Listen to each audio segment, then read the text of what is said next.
you know what? I tell you what you do. You just put me on whatever committees you think I can best serve the city on, because none of them are worth a hill of beans to begin with. So I didn't become the chairman of anything. Which turns out it works out really well for me, because as an at-large council member, the only leverage that the mayor has over the at-large council member is the ability to unchairman them. I wasn't a chairman, so he couldn't even do that, which freed me up a little bit. Second time around, I had the same meeting with the mayor, and I said, well, you know, it makes sense. I'm a former policeman, be in charge of public safety and homeland security, you know, that kind of thing. And it was funny. He told me, he says, well, Mike, I'd like to do that, but I can't ever depend on your support. And I said, well, what do you mean? He says, you're very inconsistent in your voting pattern. And I said, what do you mean? I said, see this guy right here? His name was William Paul. Was sitting there, and William Paul was the mayor's whip. And every week he goes around city council and bothers all the city council members to see how they're going to vote. I said, I don't know how you can say that, Mayor, because William Paul hasn't been in my office in 2 years. Evidently, he knows how I'm going to vote, because he hadn't bothered to come by my office. And he's sitting right there, and he couldn't argue. He goes, I said, what your problem is, Mayor, is that when you give me information and you only give me a piece of the information, and I commit to supporting on you, I presume you've told me all the information. When I find out later that the piece that you gave me is not the complete story, when the facts change, my vote changes. That is as consistent as I know how to be. So I didn't get to be a chairman in my second term either. He decided instead to put a ACLU lawyer in charge of Homeland Security and public safety. You know, there it is. Anyway, but anyway, my adventures on city council have been a lot of fun. I've enjoyed representing you, but I can tell you that it's been a struggle constantly to work around the disease that is the Democratic Party. City council is not supposed to be a partisan group. It's supposed to be a nonpartisan body. But in fact, it is incredibly partisan. In fact, I mean, you just watch any city council meeting and you'll see that happen from time to time. So I viewed my job as to hold the line. The other thing is that the mayor and a lot of my colleagues on council think that they somehow are subordinate to the mayor, right? In fact, the mayor tries to make that point with me from time to time. Once in a while, he'll remind me that he was elected by the entire population of Houston to represent the city and to lead us into the future. And I agree with him. I said, yes, that's true. But I was also elected by all the people in the city of Houston. In fact, I know it's probably the exact same people that elected you also elected me. I know that because we won by the same percentage, the same margin. So what they did, they elected you to lead the city. They elected me to be your conscience and make sure you do it correctly. And we blah. So during my time on city council, I've had the opportunity to go against a lot of things. One of my favorite ones, and this is sort of a sidebar, it didn't really get a lot of press, but a few years back in my first term, Councilman Cohen had decided that she wanted to make chewing tobacco illegal for players on the baseball field at the park, you know, in the baseball park. And I'm like, that kind of flies against the concept of equal protection under the law. What about everybody in the stands? They can chew tobacco all day long, but you're going to arrest a baseball player for spitting on the grass? You know, what's up with that? So we had this big, long discussion. I ended up calling the Major League Baseball Union in New York City, and the president of the MLB union flew all the way to Houston, Texas on one Tuesday to attend public session and discuss the issues with this program. And of course, the mayor was all in support of it and this and that. And so he's going on about, well, you know, Major League Baseball isn't, we don't encourage tobacco use. In fact, we're making it part of our contracts now. In a very short order, there'll be no athletes that can partake of any kind of drug of any kind, including tobacco and alcohol and all this stuff. In fact, we have requirements in their contracts that they can't do things like ride motorcycles and anything that might injure them. They can't do this. So we have a few old heads that are still around, still chewing tobacco, but it's going away. What you see them chewing is a non-tobacco product similar, but it has no nicotine in it, and bubble gum. Now, Ellen Cohen's argument was that these athletes, my goodness, are great examples for our youth, and if they see them chewing tobacco on the field, well, then they will want to join and chew tobacco as well. And so I asked Ellen about this at council. I said, so what you're telling me is this kid shows up at a baseball game. He's sitting up in the nosebleed section with his mom and dad, who've just bought him an 84-ounce thing of Dr. Pepper, a big honking piece of nachos with cheese and whatnot on it, popcorn, all this other stuff. And they're surrounded by other adults who've been swilling beer all afternoon and are yelling at the umpire, cussing him out. All of this confusion right in front of this kid is irrelevant. But by God, if he sees that guy in the center field spit on the ground, he's going to go, oh my God, I've got to start chewing tobacco. Probably not. So anyway, so this guy from MLB sealed the deal when he told everybody this. He said, Mayor, council members, there's a lot of cities that have done stuff like this, but it's a civil matter. It's handled through the MLB. We find the players. There's no criminal conduct involved. Your ordinance is criminal conduct.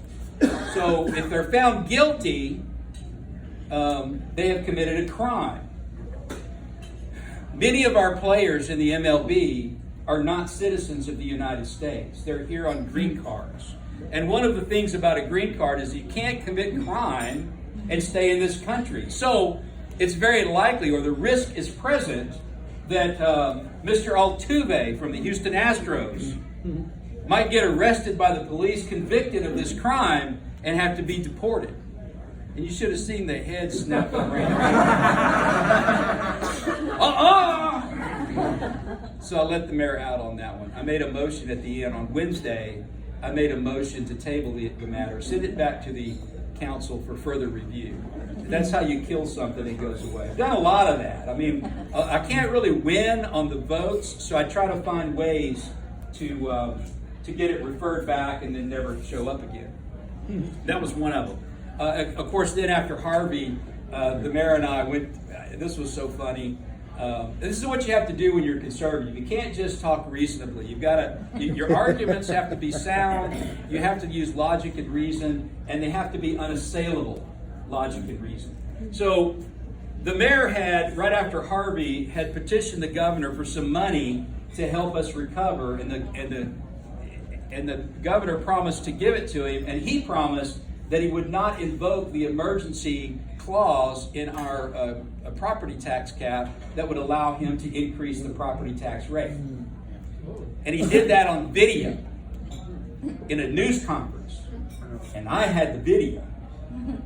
So he comes to council, and he's going to pass the new tax rate for the city of Houston. And I pointed out that it's the same as it was last year. Property values have gone up. If we operate with this particular tax rate, we will exceed the allowable tax cap by several $1 million. So we need to lower the rate. Well, Mike, it's not the same. I mean, it's not like I'm raising rates. I'm just keeping it the same. And I said, yeah, but by keeping it the same, you are, in fact, raising it. So no, and Mayor, I've got you on video. You said you weren't going to do this. He got so angry with me that he left his own office. And I'm looking at his chief of staff, and I'm like, are we done? Is he just going for a break or what? We're done. So I made him so angry, he left me in his office. That was one of my favorites. And of course, I did it again the next year, too. So those are the kind of things that city is fun to do on city council members. Most of the time, honestly, most of city council is housekeeping.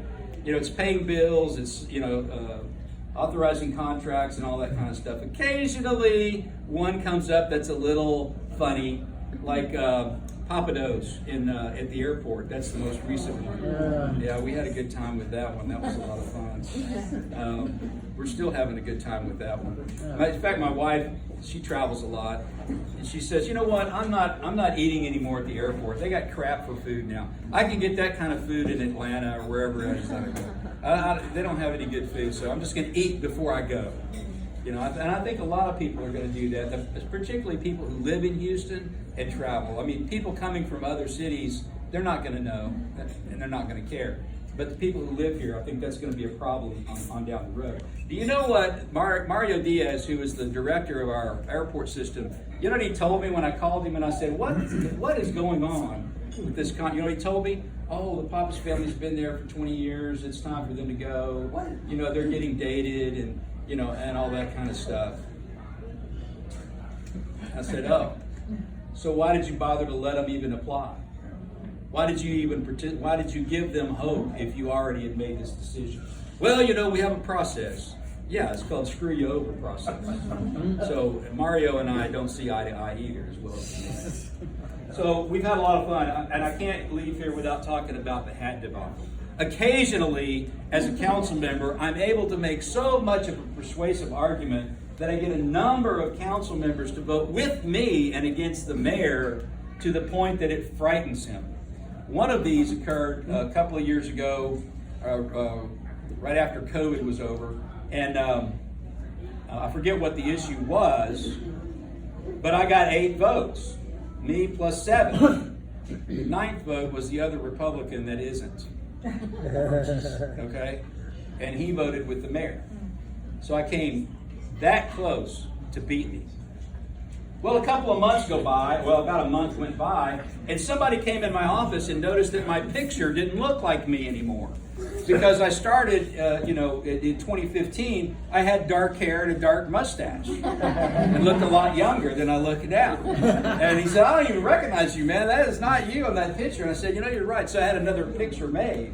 Only this time, since my first day in office, I had started wearing my cowboy hat everywhere, but I didn't have it in my picture. So this time I had a cowboy hat picture, and I submitted it to be hung on the wall as my official city council photograph, and also to be placed in the airports and wherever. And so the mayor told William Paul called me up one day and said, "Oh, the mayor says you can't wear a hat in your official picture." And I said, "Really? Where's that rule? Show me that rule, that the mayor is in charge of what photograph you put up." I'm a grown man. I'm capable of managing my own public image, I think. I don't think I need the mayor's permission to do that. So you tell the mayor I want my picture up. So anyway, so from then on, for about a month or so, about a month and a half, every time I saw the mayor at any event, "Hey, Mayor, have you made a decision about my hat yet?" "Well, I'm praying about it, Mike. I'm thinking about it. I'm praying about it." So finally I got fed up. And every Wednesday afternoon, after we get done with council, we have what's called pop-off. And that's where a council member can say whatever he wants, talk about any issue on his mind. Okay. So I brought my cowboy hat with me. It wasn't this one, it was my dress-up hat. And I brought my cowboy hat with me, and I set it on the counter behind me there. And I asked the mayor at the beginning of the meeting, "Have you made a decision about my hat yet?" "Oh, I'm still thinking about it." I said, "Okay." So we did the whole thing, the whole agenda. At the end, it was my turn to speak. And I said, "Mayor, I want to talk to you about my cowboy hat." Now, we are a city that celebrates, we are the world's largest diverse community in the United States of America. We celebrate various cultures from all over the world, and we do it regularly. One of those cultures that we celebrate is Texas cowboy culture. In fact, we celebrate it not just for a day or two, but an entire month in the Houston Livestock Show and Rodeo. And I took my hat off the counter, and I said, "This is a Stetson silver belly hat. You don't wear a hat like this to work cattle. It's a $450 Stetson silver belly hat. You don't wear a hat like this to work cattle. You don't wear a hat like this to work the farm.